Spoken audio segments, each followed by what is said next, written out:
Welcome, Universirian. This is John Foster with Strategies Universe. I put this video together because I wish someone would have done this for me. During this video, I will discuss the user interface of the Universim. Please let me know if this helped you, any corrections that I should make, and if there's any additional information that I can provide you. Let's jump in. I'll make this as quick and painless as possible. Starting in the upper left-hand corner are your creator points, used when you use your God powers. Under the creator points is an alarm indicator. You can tell when trouble's coming or when it's happening. As you can see, we have a locust storm heading our way. To the right of your creator points is your believers number. These help with prioritizing your buildings, and when you get 900, you can get zombies. To the right of your believers numbers is your nuggets happiness level, and what makes your nuggets happy and unhappy. Nuggets are the little people in this game. Happiness level determines how quickly creator points increase. Next is your crime level and what may be causing crime. Here is the number of years that your planet has been alive, matching the way your nuggets age. Please note this does not match seasons. Next is the temperature. You can set this to Fahrenheit or Celsius in the settings.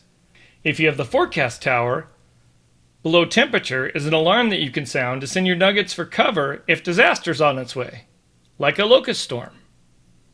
Next to the alarm button, you can see when the disaster is heading your way. As you can see, the locust storm is heading our way in 1 minute and 6 seconds. This is your day-night indicator. Next to the day-night indicator is your God light, used to light the world when it's nighttime. This is on by default. Above that is your speed button, used to speed up time. You'll want to use this often, especially in the beginning of the game. To the right of your speed button is your pause button, used to stop and start time. This is your screenshot button, used to take screenshots. You can pick a standard screenshot or you can customize the size. Over in the upper right hand corner is your home button, used to take you to your epicenter or the first building you placed. I like to put important buildings around the epicenter, like the archive, so when I press the home button, it'll take me right to them. I plan to go over how to effectively use this home button in future videos. Next to the home button is your population log, showing you information about your nuggets. You'll see their picture on the right side of the log, and if you hover over the nuggets picture, it will tell you whether they are male or female. To know what each column is in the population log, just hover your cursor over the column heading. This will also tell you what happens if you click on the column heading. Most of the time when you click on the column, it will sort the column. However, there are a couple of exceptions. Education, special traits, tags, and nugget location columns don't sort. They filter. And the last column, the location column, does nothing if you click on the heading. When you see a partial circle around a number, this indicates the degree of that item. For example, you see the Hinoba is very thirsty. Also, when one of the items is critical, an icon will appear in the circle, as you see with Hinoba here. At the very bottom of the population log is the advanced page buttons, which can be used to jump to the beginning or the end of the page, or jump one or several pages. One very useful feature of the population log is the ability to jump to any nugget on the planet by clicking on their location marker.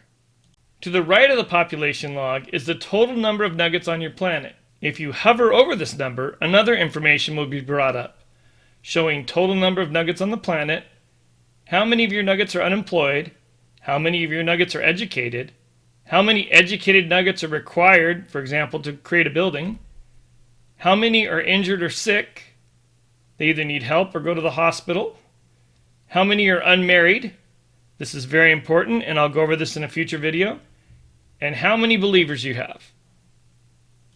To the right of this is how many children are on your planet. To the right of the children count is the building log. Clicking on this brings up a table that shows in the first column an icon of the building.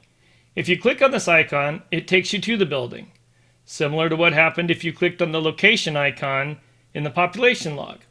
Next to the building icon is the name of the building, the number of nuggets working for that building, and the maximum number of nuggets that building can accommodate. The number of workers assignment button is used as follows. The plus is used to assign workers, the minus to unassign workers, and the green slider button turns off and on auto assign. Next is the condition of that building. The higher the number, the better the condition. These work similar to the ones that I showed you earlier in the population log. To the right of the condition indicator is how this building impacts the oxygen level. The higher the number, the better the building is on the environment. Next to the oxygen level is the crime level, and how that building impacts crime. Green reduces crime, while red increases crime. Next to the crime level is how this building impacts nugget happiness. Again, green good, red bad. Next to the happiness level is the building on-off button, so that you can turn on or off a building, blue on, red off. To the right of that is the update status. Gray means that a building cannot be updated yet. Orange means that it's ready for upgrade. The single gear allows you to start the upgrade on that building. The double gear allows you to start the upgrade on all buildings of this type. All of these columns sort like the population log, with the exception of the name column. This one is tricky. When you click on the name column, a menu comes up showing in green which building types are included in the log.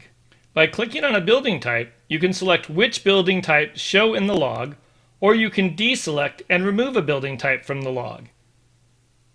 At the bottom of the log is an X button and a checkmark button. The X button removes all building types from the log, and the checkmark adds all building types to the log. Once your filtering is set, click the name column again to close the filtered log. In the bottom right-hand corner, you'll see news alerts pop up, such as your nuggets have died, nuggets are infected, nuggets fell in love, and nuggets had a baby and formed a new family. Most of the bold items you can click on and it'll take you there, similar to what happens when you click on the epicenter. Below the alerts is the News Archive button. When you press this, it opens up the News Archive with the newest items on the top. The News Archive shows you the news that has already happened that you may have missed because you were attending to your nuggets. Again, most of the bold items you can click on and it will take you there. At the top, you can pick to either show abbreviated or extended news on the main page. You can also choose to group news on the main page or not. Lastly, at the top right, you can choose to see this news archive either all news, regular news, like so-and-so died and so-and-so tied the knot, or critical news, like so-and-so is infected. Below the archive button is your planet health. A higher number indicates better planet health. The button to the left of this opens up the resource statistics. Clicking the button next to this one shows the quests that you have completed. Going to the left on the bottom of the screen, you will see all your resources and how many of each that you own. By hovering over them, you can see how many per minute are being produced, how many are required for construction, and how many are stored. Next is your power, then water level. By hovering over them, you can see how much is produced, how much is consumed, what is the change every 10 minutes, and how much is stored. Lastly, your food level. By hovering over your food level, you can see how much food is stored and how much food is cooked. To the left of the food indicator is the research button, where you can see what is currently being researched. By hovering over the research button, you will get the name of what is being researched and how much time is left to complete the research. Clicking on the research button brings up a detailed tree menu. In the bottom left-hand corner, you can see up to 5 items that are being researched and the order of the research from left to right, plus the time left to research the current item. To the right of the time is the Auto Research toggle button, which allows you to turn on and off auto research. Clicking on any research item, if you have less than 5 selected, puts it in the queue. This is assuming you have all the prerequisites met, which are called requirements in the game.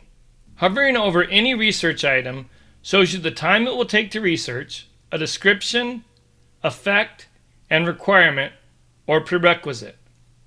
Above the research button is a build button. This will bring up a menu of all the items that you can build. We can get into that in a later video. Above the build button is your God Powers button.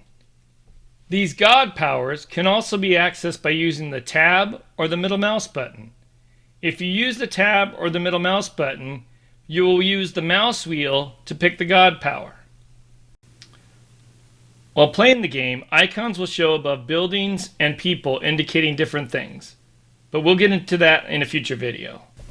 For moving around, you can hold down your left mouse button and move your mouse, or you can use AWSD. To tilt your screen, you can use your right mouse button and move your mouse, or use the space bar and move your mouse. To zoom in and out, you can either use the mouse scroll wheel or the page up and page down keys. Lastly, escape brings you back to the main menu. There's one trick with the AWSD that I want to leave you. At times you'll be playing the game and you won't be able to zoom in. What I found is if you click either A, W, S, or D, you'll be able to zoom in and out again if you just move a little bit with those keys. Good luck, Universim, and let me know if you like this video and if you'd like additional information. I hope that this video has helped you. If you want more videos, please subscribe and hit the bell. If you have anything specific that you'd like for me to address, please comment below. This has been John Foster with Strategies Universe. Have yourself an incredible day and create the universe that you want.